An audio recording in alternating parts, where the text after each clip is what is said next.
લોકસભા ચૂંટણીના ત્રીજા ચરણના મતદાનના ગણતરીના દિવસો બાકી છે. આજે આપણે દાદરા નગર હવેલી સેલવાસા બેઠક ઉપર કોંગ્રેસના ઉમેદવાર અજીતભાઈ માલા સાથે વાત કરીશું. એમની પાસે જાણીશું કે કઈ રીતના મુદ્દાઓ છે કોંગ્રેસ પાર્ટીના આ વખતે આ ચૂંટણી પ્રચારમાં, અને સાથે સાથે આપણે એ પણ જાણીશું કે કયું ફેક્ટર છે કે જે હાર જીતના માટે જવાબદાર રહેશે.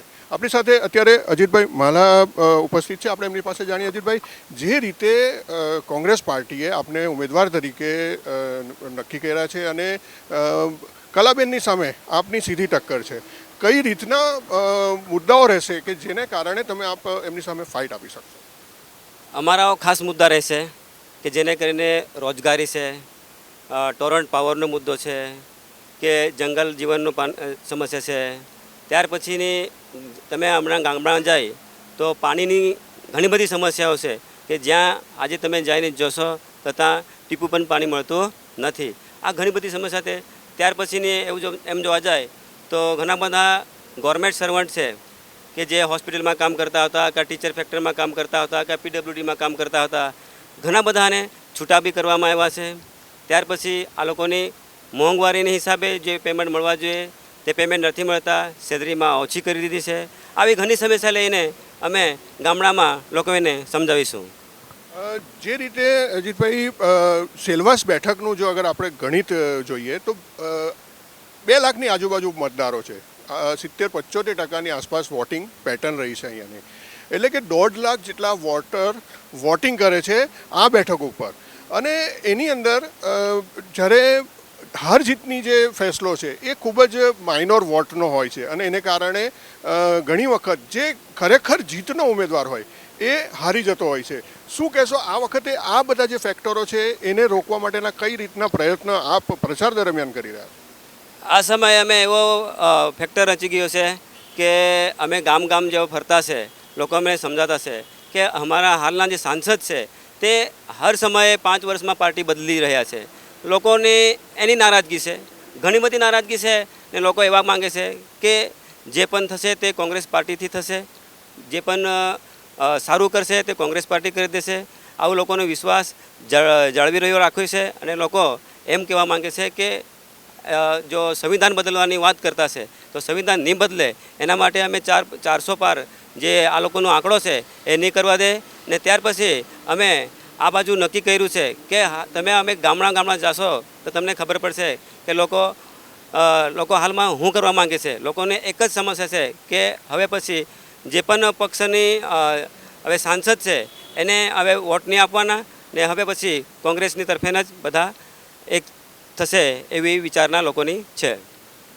જે પ્રકારે અહીંયા આગળ બીજા ઇન્ડિપેન્ડન્ટ અને બીજી જે ક્ષેત્રીય પાર્ટીઓના ઉમેદવારો છે એ ઘણા બધા વોટ મેળવી જતા હોય છે, અને એને કારણે જે હાર જીતનો જે ફેસલો હોય છે, કોંગ્રેસ અને ભાજપ વચ્ચેની જે સીધી લડાઈનો જે ફેસલો હાર જીતનો થતો હોય છે, એ જે વોટ જે બીજી પાર્ટીઓના ઉમેદવારો, અપક્ષ ઉમેદવારો જે તોડી જતા હોય છે એને કારણે ઘણી વખત એ જીતનો ઉમેદવાર હારી જાય છે.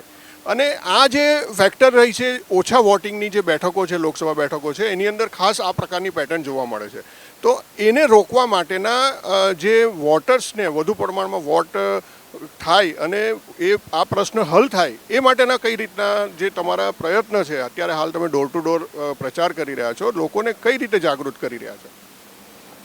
હવે આજે નાની મોટી પાર્ટી છે બીજી, કોંગ્રેસ બીજેપી છોડીને જે પણ પાર્ટી છે એનું એવું કહેવું છે કે એ પોતપોતાના હિસાબે આ રહ્યા છે. જે પણ ઇન્ડિપેન્ડન્ટ છે કે બીજી બાપ પાર્ટી છે કે કોઈ પણ, એનો આટલું બધું તમે ગામડામાં જઈને પૂછશો તો એનું બધું કોઈ વર્ચસ્વ નથી. જેને પણ વોટ તોડશે ખરા, પણ એ અમારા કોંગ્રેસ પાર્ટીને હાલમાં નુકસાન થાય તેવું નહીં છે. કોંગ્રેસ પાર્ટીને નુકસાન થાય એવું તમને નથી જણાયું.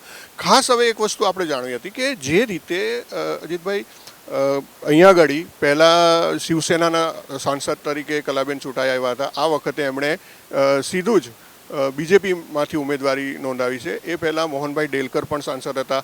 આપના પિતાશ્રી પણ સાંસદ રહી ચૂક્યા છે. બહુ સારી કામગીરી એમના સમયમાં એમણે કરી છે અને આપનું પણ પરિવારનું એ રીતે ખૂબ જ સારું નામ છે. એનાથી તમને કેટલો ફાયદો પહોંચશે અને જે રીતે સામેના જે ઉમેદવાર છે જેણે વારંવાર પાર્ટી બદલી છે અને બીજેપીમાંથી હાલ અત્યારે ઉમેદવારી કરી રહ્યા છે, તો એમને એનાથી કેટલું નુકસાન પહોંચી શકે છે? હાલમાં એમ જોવા જાય તો મારે બાપુજીએ રામજીભાઈ પોટેભાઈ મહાલાએ ત્યાર સમયે એને ઘણું બધું સારું કામ કર્યું. જેવી કે લાઇટ 5 રૂપિયામાં આપી હતી, અહીંયા લેન્ડલેસ પ્લોટ આપ્યા છે 2.5 એકરના. ત્યાર પછી આ ઘર પર જે નળિયા હતા એ સબસિડીમાં આપતા હતા. ત્યાર પછી આપણે અહીંયા આદિવાસી માટે જે 43% જે આરક્ષણ રાખ્યું હતું એ બધું આ સમયે બધું ખતમ કરી દીધું છે. એટલે લોકોના મનમાં એવું જ છે કે જે પણ આપણને ગરીબ માણસને મળવા જોઈએ એ મળતું નથી. એના કારણે અમે આ મુદ્દા લઈને ગામ ગામ ફરતા છે, ઘર ઘર ફરતા છે.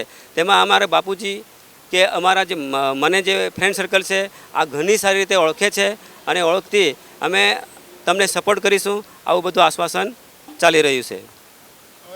સેલવાસ લોકસભામાંથી આપ એક શિક્ષિત ઉમેદવાર છો, જ્યારે કે સામે અન્ય જે ઉમેદવારો છે ઇન્ડિપેન્ડન્ટ હોય કે અન્ય ઉમેદવાર, તમારા જેટલા શિક્ષિત ઉમેદવાર હાલ અત્યારે કોઈ નથી.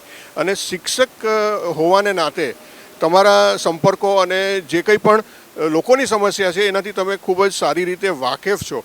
તમારી પ્રાયોરિટી કઈ રીતની રહેશે કે તમારી અગર ચુનાવ તમે જીતી જાઓ છો તો કઈ રીતે તમે આ વિસ્તારના લોકોને માટે કામ કરશો અને શું પ્રાયોરિટી રહેશે તમારી કામગીરી બાબતમાં?